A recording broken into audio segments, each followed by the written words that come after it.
Sí, me van a tener que disculpar.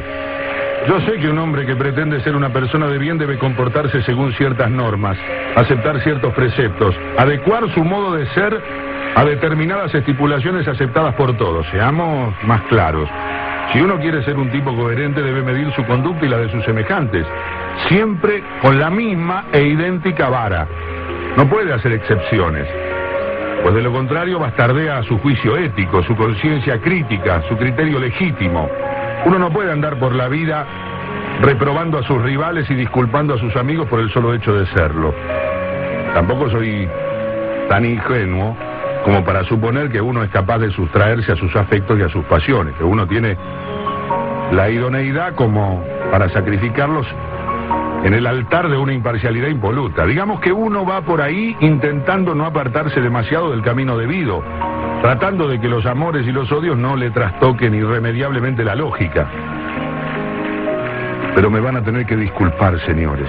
Hay un tipo con el que no puedo, y ojo, que lo intento, me digo, no puede haber excepciones, no debe haberlas. Y la disculpa que requiero de ustedes es todavía mayor, porque el tipo del que hablo no es un benefactor de la humanidad, ni un santo varón, ni un valiente guerrero que ha consolidado la integridad de mi patria. No, nada de eso. El tipo tiene una actividad mucho menos importante, mucho menos trascendente, mucho más profana. Le voy adelantando que el tipo es un deportista, imagínense, señores. Llevo escritas 263 palabras, hablando del criterio ético y sus limitaciones, y todo por un simple caballero que se gana la vida pateando una pelota. Ustedes podrán decirme que eso vuelve mi actitud todavía más reprobable, tal vez tengan razón. Tal vez por eso he iniciado estas líneas disculpándome. No obstante, y aunque tengo perfectamente claras esas cosas, no puedo cambiar mi actitud. Sigo siendo incapaz de juzgarlo con la misma vara con la que juzgo al resto de los seres humanos. Y ojo que no solo no es un pobre muchacho saturado de virtudes, tiene muchos defectos. Tiene tal vez tantos defectos como quien escribe estas líneas o como el que más. Para el caso es lo mismo. Pese a todo, señores, sigo sintiéndome incapaz de juzgarlo. Mi juicio crítico se detiene ante él y lo dispensa. No es un capricho, cuidado, no es un simple antojo. Es algo un poco más profundo, si me permiten calificarlo de ese modo. Seré más explícito. Yo lo disculpo porque siento que le debo algo. Y le debo algo y sé que no tengo forma de pagárselo. O tal vez esta sea la peculiar moneda que he encontrado para pagarle. Digamos que mi deuda haya tranquilidad, sosiego en este hábito de evitar siempre cualquier eventual reproche. Él no lo sabe, cuidado. Así que mi pago es absolutamente anónimo. Como anónima es la deuda que con él conservo. Digamos que él no sabe que le debo e ignora los ingentes esfuerzos que yo hago una vez y otra para pagarle. Por suerte o por desgracia, la oportunidad de ejercitar este hábito se me presenta a menudo. Es que hablar de él entre argentinos es casi uno de nuestros deportes nacionales, para ensalzarlo hasta la estratosfera o para condenarlo a la parrilla perpetua de los infiernos. Los argentinos gustamos, al parecer, de convocar su nombre y su memoria. Ahí es cuando yo trato de ponerme serio y distante, pero no lo logro. El tamaño de mi deuda se me impone, y cuando me invitan a hablar prefiero esquivar el bulto, cambiar de tema, ceder mi turno en el ágora del café a la tardecita. No se trata tampoco de que yo me ubique en el bando de sus perpetuos halagadores. Nada de eso. Evito tanto los elogios superlativos y rimbombantes como los dardos envenenados y traicioneros. Además, con el tiempo he visto a más de uno cambiar del bando de los inquisidores al de los llorones que aplauden, y viceversa, sin que se les mueva un pelo. Y ambos bandos me parecen absolutamente detestables, por cierto. Por eso yo me quedo callado o cambio de tema, y cuando a veces alguno de los muchachos no me lo permite porque me acorrala con una pregunta directa que cruza el aire llevando específicamente mi nombre, tomo aire, hago como que pienso y digo alguna idiotez al estilo de y no sé, habría que pensarlo. O tal vez arriesgo un vaya uno a saber, son tantas cosas para tener en cuenta. Es que tengo demasiado pudor como para explayarme del modo en que aquí lo hago, y soy incapaz de condenar a mis amigos al suplicio de escuchar mis argumentos y mis justificaciones. Por empezar, les tendría que decir que la culpa de todo la tiene el tiempo, ¿sí? Como lo escuchan el tiempo. El tiempo que se empeña en transcurrir cuando a veces debería permanecer detenido. El tiempo que nos hace la guachada de romper los momentos perfectos, inmaculados, inolvidables, completos. Porque si el tiempo se quedase ahí, inmortalizando a los seres y a las cosas en su punto justo, nos libraría de los desencantos, de las corrupciones, de las ínfimas traiciones tan propias de nosotros los mortales. Y en realidad es por ese carácter tan defectuoso del tiempo que yo me comporto como lo hago. Como un modo de subsanar en mis modestos alcances esas barbaridades injustas que el tiempo nos hace. En cada ocasión en la que mencionan su nombre, en cada oportunidad en la cual me invitan al festín de adorarlo y denostarlo, yo me sustraigo a este presente absolutamente profano y con la memoria que el ser humano conserva para los hechos esenciales, me remonto a ese día, al día inolvidable en el que me vi obligado a sellar este pacto que, hasta el presente, he mantenido en secreto.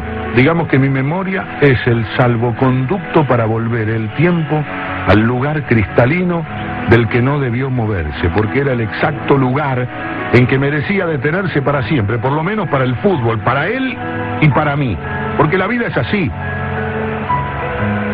A veces se combina para alumbrar momentos como ese, instantes después de los cuales nada vuelve a ser como era, porque no puede, porque todo ha cambiado demasiado, porque por la piel y por los ojos nos ha entrado algo de lo cual nunca vamos a lograr desprendernos. Esa mañana habrá sido como todas, el mediodía también, y la tarde arranca en apariencia como tantas otras. Una pelota y 22 tipos. Y otros millones de tipos comiéndose los codos delante de la tele, en los puntos más distantes del planeta. Pero ojo, que esa tarde es distinta, no es un partido, mejor dicho. No es solo un partido, hay algo más. Hay mucha rabia, mucho dolor, mucha frustración acumuladas en todos esos tipos que miran la tele.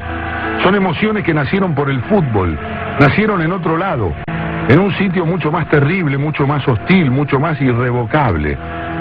Pero a nosotros, a los de acá, no nos cabe otra que contestar en una cancha, porque no tenemos otro sitio, porque somos pocos, porque estamos solos, porque somos pobres. Pero ahí está la cancha, el fútbol, y son ellos o nosotros. Y si somos nosotros, el dolor no va a desaparecer, ni la humillación a determinarse. Pero si son ellos, ay, si son ellos. Si son ellos, la humillación va a ser todavía más grande, más dolorosa, más intolerable. Vamos a tener que quedarnos mirándonos las caras, diciéndonos en silencio, ¿te das cuenta? Ni siquiera aquí, ni siquiera esto se nos dio a nosotros. Así que están ahí los tipos, los 11 tuyos y los 11 de ellos. Es fútbol, pero es mucho más que fútbol. Porque 4 años es muy poco como para que te amaine el dolor y se te apacigüe la rabia. Por eso no es solo fútbol, y con semejantes antecedentes de tarde borrascosa, con semejante prólogo de tragedia, va este tipo y se cuelga para siempre del cielo de los nuestros. Porque se planta enfrente de los contrarios y los humilla, porque los roba, porque delante de sus ojos los afana, y aunque sea, les devuelve ese afano por el otro, por el más grande, por el infinitamente más enorme y ultrajante. Porque aunque nada cambie, allá están ellos, en sus casas y en sus calles y en sus pubs, queriéndose comer las pantallas de pura rabia, de pura impotencia de que el tipo salga corriendo mirando de reojito al árbitro que se compra el paquete y marca el medio. Hasta ahí, eso solo ya es historia, ya parece suficiente, porque le robaste algo al que te afanó primero. Y aunque lo que él te robó te duele más, vos te regodeás porque sabés que esto igual le duele. Pero hay más. Aunque uno desde acá diga, bueno, es suficiente, me doy por hecho, hay más. Hay más. Porque el tipo, además de piola, es un artista. Es mucho más que los otros. Y arranca desde el medio. Y desde su campo, para que no queden dudas de lo que está por hacer, no lo ha hecho nadie, y aunque va de azul, va con la bandera. La lleva en una mano, aunque nadie la vea. Empieza a desparramarlos para siempre y los va liquidando uno por uno, moviéndose al calor de una música que ellos, pobres giles, no entienden. No sienten la música porque no sienten, pero sí sienten un vago escozor. Algo que les dice que se les viene la noche y el tipo sigue adelante, para que empiecen a poder creerlo, para que no se lo olviden nunca, para que allá lejos los tipos dejen la cerveza y cualquier otra cosa que tengan en la mano, para que se queden con la boca abierta y la expresión de tontos pensando que no va a suceder, que alguno lo va a parar, que ese morochito vestido de azul y de argentino no va a entrar al área con la bola mansita a su merced, que alguien va a hacer algo antes que le amague al arquero y lo sortee por fuera, que algo va a pasar para poner en orden la historia y las cosas sean como Dios y la reina mandan, porque en el fútbol tiene que ser como en la vida, donde los que llevan las de ganar, ganan, y los que llevan las de perder, pierden. Se miran entre ellos, le piden al de al lado que los despierte de la pesadilla, pero no hay caso, porque ni siquiera cuando el tipo les regala una fracción de segundo más, cuando el tipo aminora el vértigo para quedar de nuevo bien parado de zurdo, ni siquiera entonces van a evitar entrar en la historia como los humillados, los 11 ingleses despatarrados e incrédulos, los millones de ingleses mirando la tele sin querer creer lo que saben que es verdad para siempre, porque ahí va la bola a morirse en la red para toda la eternidad, y el tipo va a abrazarse con todos, y levanta los ojos al cielo, y hace bien en mirar al cielo, porque no se sabe, porque no sé si sabe, pero ahí están todos los que no pueden mirarlo por la tele ni comerse los codos, porque el afano estaba bien, pero era poco, porque el afano de ellos era demasiado grande, así que faltaba humillarlos por las buenas, inmortalizarlos para cada ocasión en que ese gol volviese a verse una vez y otra vez y para siempre en cada rincón del mundo, ellos volviendo a verse una y mil veces hasta el cansancio en las repeticiones incrédulas, ellos pasmados, ellos llegando tarde al cruce, ellos viéndolo todo desde el piso, ellos hundiéndose definitivamente en la derrota pequeña y futbolera y absoluta y eterna e inolvidable. Así que, señores, lo lamento, pero no me jodan con que lo mida con la misma vara con la que supone debo juzgar a los demás mortales, porque yo le debo esos 2 goles a Inglaterra.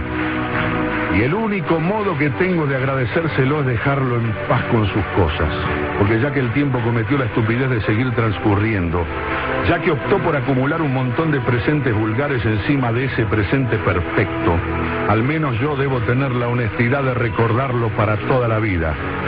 Yo conservo el deber de la memoria. Ahí lo tiene Maradona, lo marcan 2, pisa la pelota Maradona, arranca por la derecha el genio del fútbol mundial y deja el tercer a tocar para Borruchaga, siempre Maradona, genio, ta, ta, ta, ta, ta, ta, ta. ¡Gol!